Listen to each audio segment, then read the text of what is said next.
इस वीडियो में हम लोग पढ़ेंगे एरे के बारे में।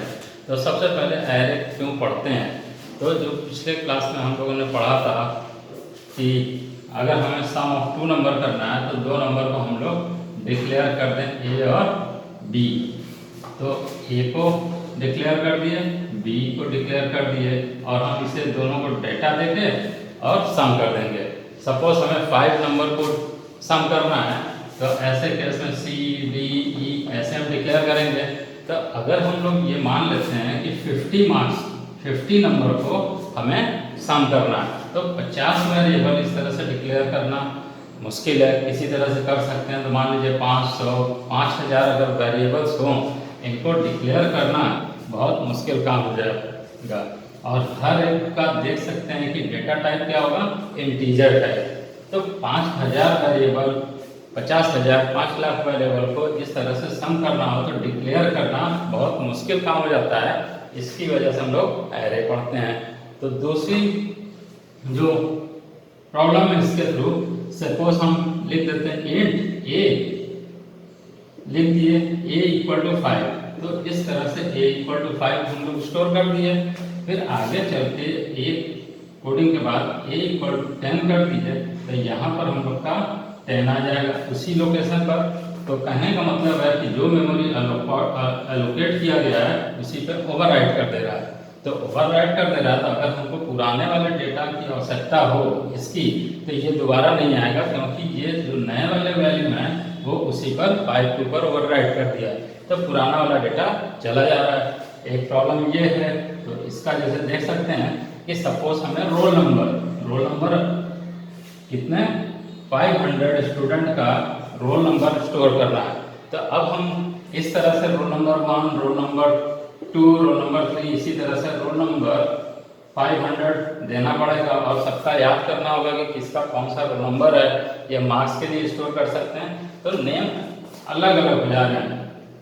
तो हम लोग जो एरे का डिक्लेरेशन करेंगे तो सेम टाइप का ये कैरेक्टरिस्टिक होगा। Roll number 1, roll number 2, roll number 500, दूसरा ए बी सी की कैरेक्टरिस्टिक सेम होगी, 2 बाइट से सभी स्टोर करेंगे। लेकिन हम लोग जो दूसरे कॉन्सेप्ट को पढ़ेंगे वो है एरे। तो एरे में क्या होता है कि इन चीज़ों को जो यहाँ पे हम लोग का बहुत बड़ा काम हो जा रहा था कि सेम चीज़ को बार बार डिक्लेयर कर रहे हैं, और दूसरा यहाँ पर प्रीवियस वाले डेटा को हम लोग एक्सेस नहीं कर पा रहे थे सेम नेम के थ्रू। तो हम लोग ऐसे में एरे को पढ़ेंगे। तो सबसे पहले एरे क्या होता है, इसका डेफिनेशन। तो जैसा कि आपने देखा कि सेम डेटा टाइप का था, इंटीजर ए इंटीजर बी सारा इंटीजर है, तो कह सकते हैं कि an array is the collection of similar type of data. तो लिख दिया जाए an array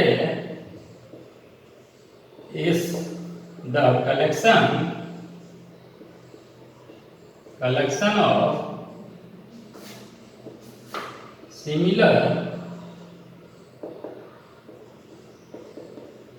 type of data.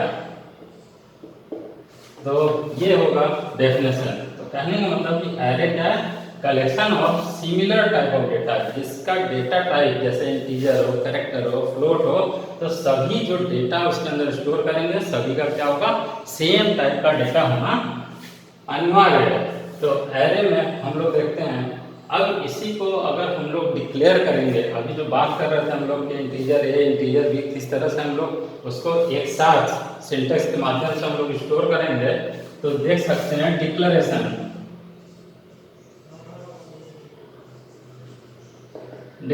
Of an array. तो कैसे डिक्लेयर करेंगे, तो जिसका सिंटेक्स है डेटा टाइप, फिर यहाँ पे एरे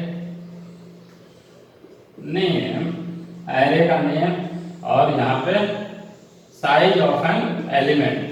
तो देख सकते हैं कि ये डेटा टाइप किस तरह का डेटा टाइप है। फिर स्पेस देके एरे का नाम लिख देंगे, किस नाम से हम लोग उसको बाद में जानेंगे, और कितना नंबर ऑफ एलिमेंट होगा इस तरह से। तो एग्जाम्पल देख सकते हैं, सपोज अगर हम कैरेक्टर लें, कैरेक्टर मान लीजिए CH अगर 20 लिख दिए, तो जब 20 लिखिए तो इसका मतलब 20 कैरेक्टर को स्टोर करने के लिए मेमोरी एलोकेट कर लेगा। तो एक कैरेक्टर की साइज 1 बाइट है, तो इसी तरीके से 20 कैरेक्टर कितना ऑक्यूपाई करेगा memory? Total of 20 byte. Same integer अगर ले लें, सपोज ए और यहाँ 5 लिख दें, तो ये क्या करेगा? 5 इंटीजर टाइप वैल्यू को स्टोर करने के लिए ये इस्तेमाल में सिंटेक्स। ऐसे हम लोग क्या करते थे, ए बी सी डी इस तरह से डिक्लेयर करते थे। और यहाँ लिख सकते हैं 5 लिखे हैं, 500 लिखे हैं, 5000 लिखे हैं, तो इसी सिंटेक्स से सारा हो सकता है। और ओवरऑल मेमोरी एलोकेट कितना करेगा? 5 साइज है, 5 एलिमेंट स्टोर करेगा, तो 1 इंटीजर वैल्यू कितना लेता है? 2 बाइट, तो 5 एलिमेंट होगा, तो 10 बाइट मेमोरी ऑक्यूपाई करेगा। इसी तरह से यहाँ पर अगर हम फ्लोट ले लें ए बी और सपोज 10 ले लें, तो एक फ्लोट वैल्यू कितना लेता है? 4 बाइट लेता है, तो 10 है तो 40 बाइट मेमोरी एलोकेट करेगा। तो देख सकते हैं कैरेक्टर से जनरेट हुआ है, इंटीजर से और फ्लोट से। तो यहाँ कह सकते हैं कि जो हम लोग एरे पढ़ रहे हैं वो क्या है? Derived data type. तो डिराइव्ड मतलब किससे डिराइव्ड हो रहा है? इन फंडामेंटल डेटा टाइप से डिराइव किया गया डेटा टाइप को डिराइव्ड डेटा टाइप जो कि एरे है। तो एरे क्या है? डिराइव्ड डेटा टाइप है and it is the collection of similar type of data. तो ऐसे हम लोग डिक्लेयर कर सकते हैं सिंटेक्स, ये ध्यान रखने की बात है। अब इसके बाद हम लोग अगर उसको डेटा देना है, मीन्स एरे को डेटा या तो यूजर के थ्रू बाद में दे सकते हैं या हम लोग इनिशियलाइज कर सकते हैं। शुरू में जैसे इनिशियलाइज करना हो, इनिशियलाइज कैसे इनिशियलाइज करेंगे? तो इनिशियलाइज करने के लिए डेटा टाइप फिर एरे नेम, और यहाँ पे ऐसे कुछ जनरेट कर देंगे। मान लीजिए हम लोगों ने 5 ही ले लिया, equal to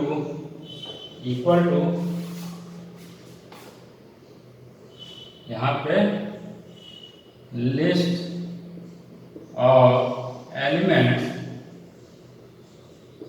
list of elements separated by comma,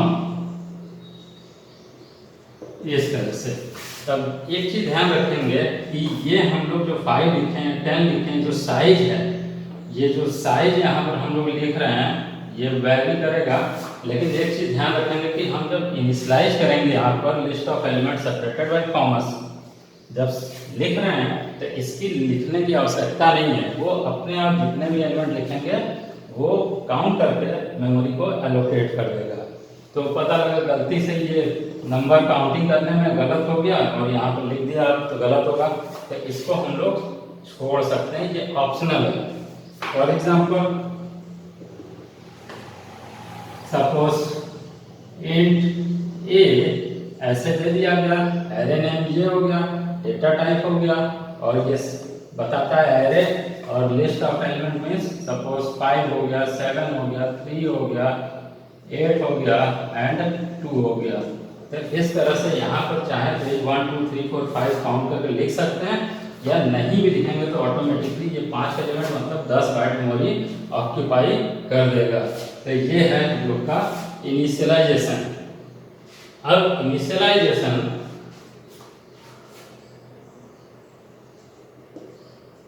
और इनिशियलाइजेशन के बाद आता है मेमोरी रिप्रेजेंटेशन। तो ये जो एरे हम लोग बना रहे हैं, इस तरह से ये इनिशियलाइज हो रहा है, कहाँ पे जाके स्टोर हो रहा है, तो इसे हम लोग पढ़ते हैं मेमोरी रिप्रेजेंटेशन में।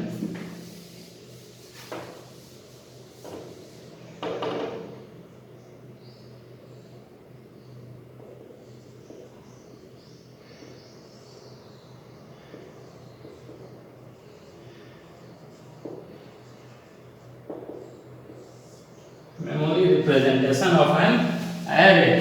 तो किसी भी एरे का मेमोरी हम लोग किस तरह से रिप्रेजेंट करते हैं। सपोज इंट ए ऑफ 5 हम लोग डिक्लेयर कर दिया कि 5 इंटीजर टाइप एलिमेंट के लिए ये एरे जनरेट हो गया तो वो मेमोरी में कुछ इस तरह से बनेगा जैसे 5 कंटिन्यूअस। ये अब ध्यान रखने की बात है कि जैसे हम लोग स्टार्टिंग में लिखते थे इंट ए इंट बी इंट सी, तो मेमोरी में कहीं ए कहीं बी कहीं सी बना लिया।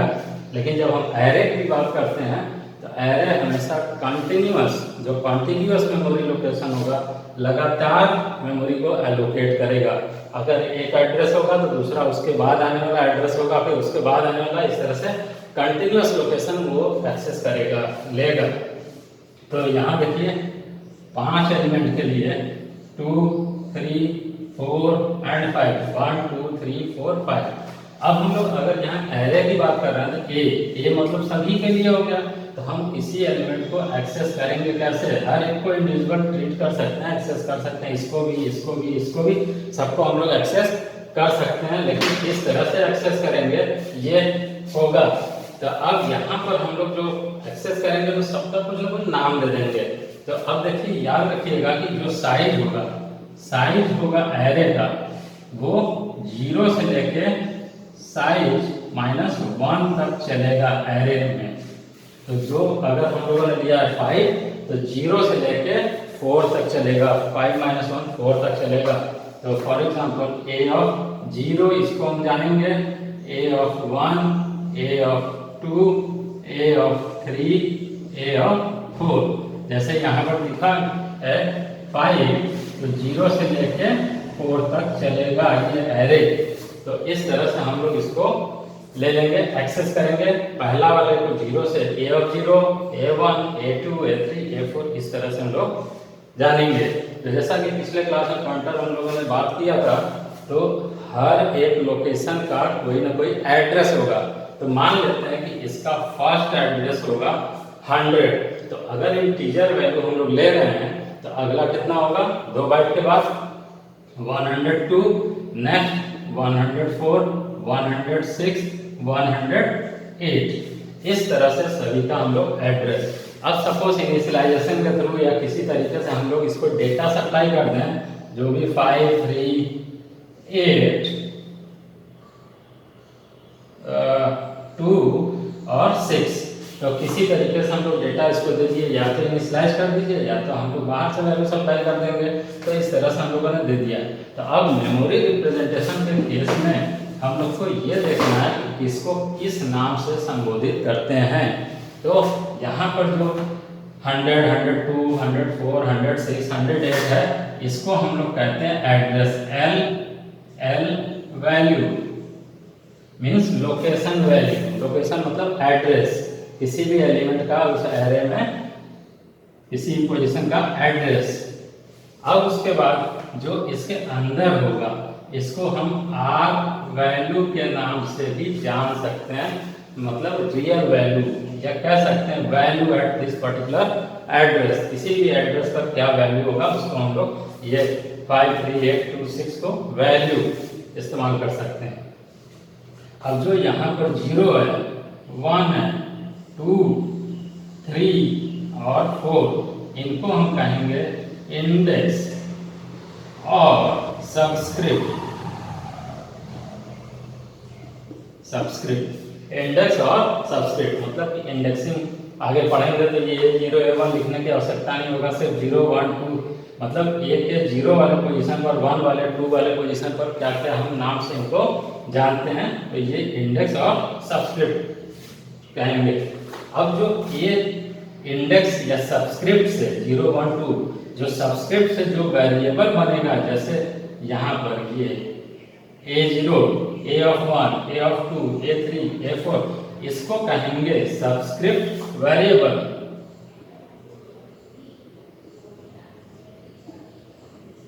सबस्क्रिप्ट वेरिएबल, इस सबस्क्रिप्ट के द्वारा बने हुए वेरिएबल को हम सबस्क्रिप्ट वेरिएबल या इंडेक्स वेरिएबल भी कह सकते हैं। अब देख सकते हैं कि एरे क्या है, कॉन्टिग्यूअस मेमोरी दिया है, मीन्स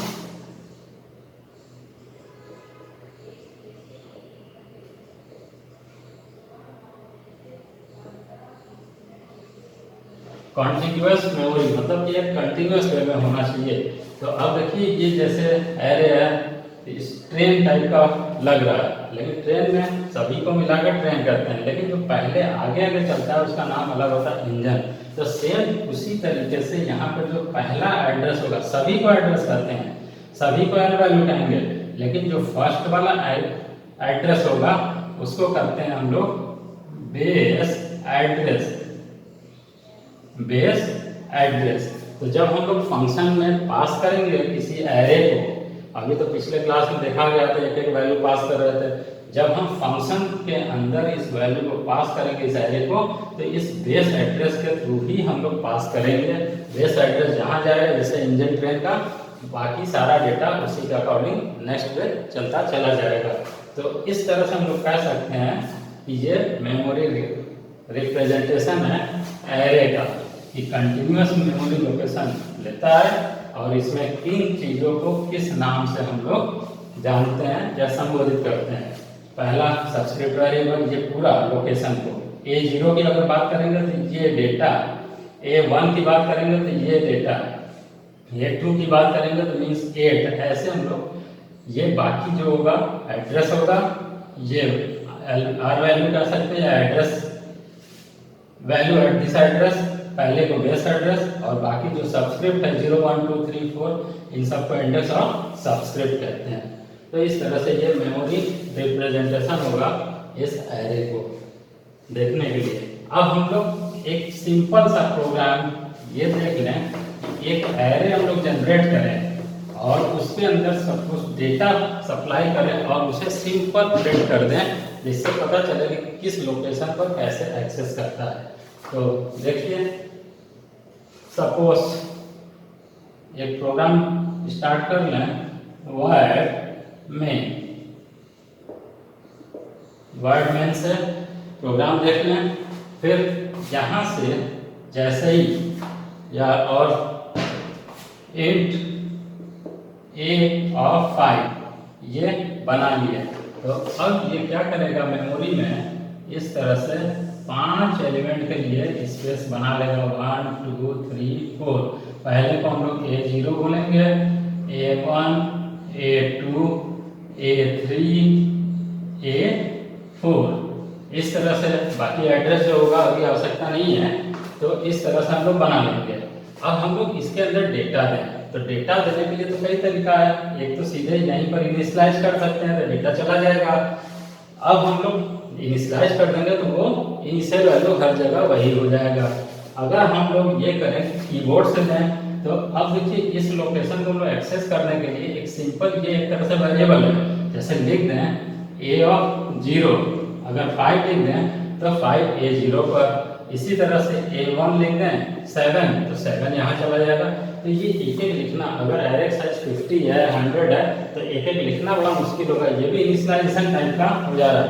अब इसी को हम लोग कीबोर्ड से भी सप्लाई कर सकते हैं, स्कैन F %d %A0, फिर इसी तरह से लिख सकते हैं स्कैन F %d %A1, ऐसा ही हम लोग लिख सकते हैं 5 बार। तो 5 बार हम डेटा को लिखने के लिए इसी तरह से 50 बार 50 बार लिखना पड़ जाएगा, तो ये भी गड़बड़ हो जा रहा है। तो देख सकते हैं कि हम बार बार उसी चीज को रिपीट कर रहे हैं। तो पढ़ा होगा स्टार्टिंग में कि जब किसी काम को, जब किसी चीज को बार बार रिपीट करते हैं तो उस केस में हम लोग क्या लगाते हैं, लूप। तो लूप का इस्तेमाल हम लोग करके उस टास्क को रिपीट कर रहा है तो लूप लगा दें।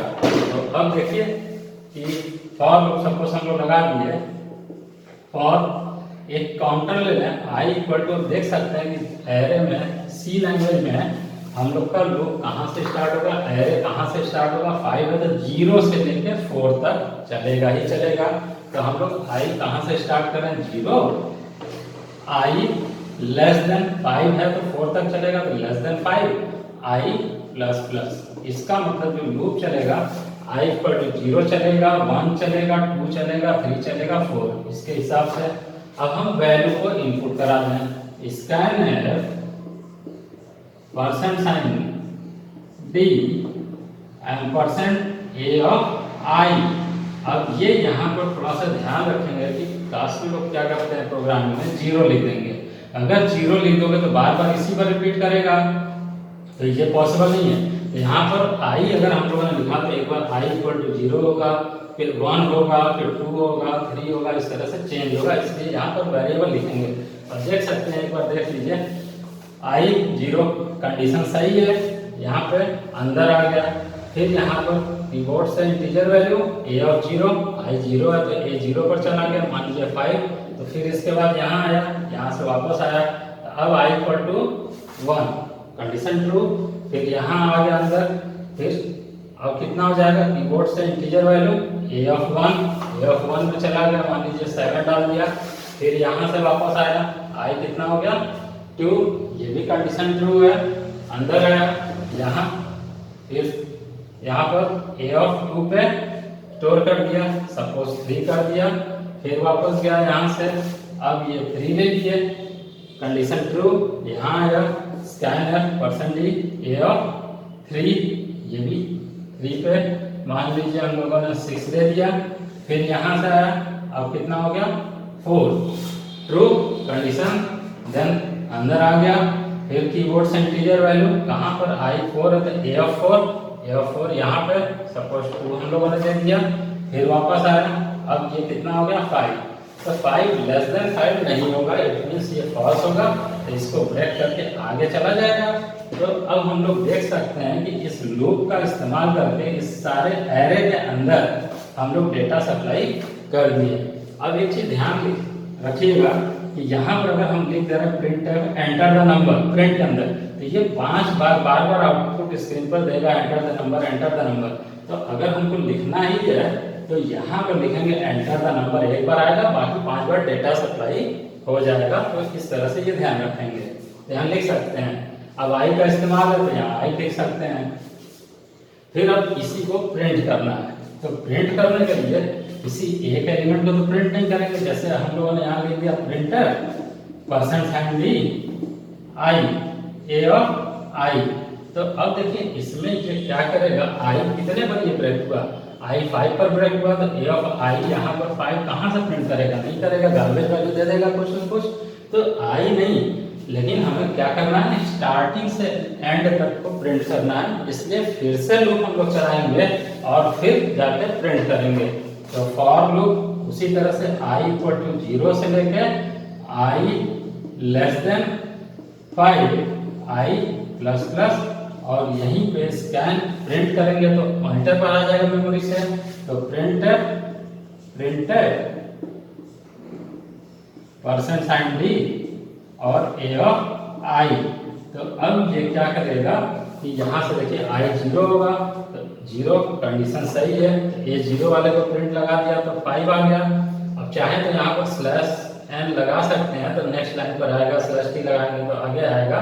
फिर देखिए 1 के लिए आएगा तो सही है, तो यहाँ ए 1 के लिए क्या हो जाएगा 7 हो जाएगा। इसी तरह से 2 के लिए सही है, तो यहाँ पर ए ऑफ 2 प्रिंट कर देगा 3। फिर वहाँ आया ए 3 के लिए, तो ये भी कंडीशन सही है, तो ए ऑफ 3 कितना हो जाएगा 6 हो जाएगा। फिर यहाँ आया 4, ये भी कंडीशन सही है, तो यहाँ पर ए 4 को प्रिंट करेगा, मीन्स 2 को, जैसे ही ये 5 होगा तो ये गलत हो जाएगा और फिर आगे चला जाएगा कंट्रोल, जो भी पॉइंटर होगा। अब इसके बाद हम लोग क्या करेंगे, यहाँ से गेट्स गेट अगर चाहें तो लगा सकते हैं और हम लोग यहाँ पर आउटपुट स्क्रीन देख सकते हैं। तो चाहे तो यहाँ भी लिख सकते हैं आउटपुट या लिस्ट या एलिमेंट्स, ऐसे CLR SCR का भी इस्तेमाल हम लोग किया जा सकता है, कर सकते हैं, जैसे पिछले क्लास में हम लोगों ने देखा था। अब CLR SCR या प्रिंट और स्कैन है तो हेडर फाइल लगा सकते हैं, इंक्लूड studio.h और getch स्क्रीन क्लियर के लिए include conio.h। इस तरह से हम लोग इस प्रोग्राम को कर सकते हैं और इस प्रोग्राम को बता सकते हैं कि 5 एलिमेंट सप्लाई कर रहे हैं और उसे हम लोग प्रिंट कर रहे हैं। ये एक सिंपल सा प्रोग्राम है। तो इसी तरीके से बहुत सारे प्रोग्राम्स आप इसमें कर सकते हैं एरे से रिलेटेड। जैसे पहला क्वेश्चन ये देख लीजिए कि reverse display in reverse, order, reverse order का मतलब पहले 2 प्रिंट करेगा, फिर 6, 3, 7 और फिर 5 प्रिंट करेगा। दूसरा क्वेश्चन कर सकते हैं इस तरह से इसमें कि लार्जेस्ट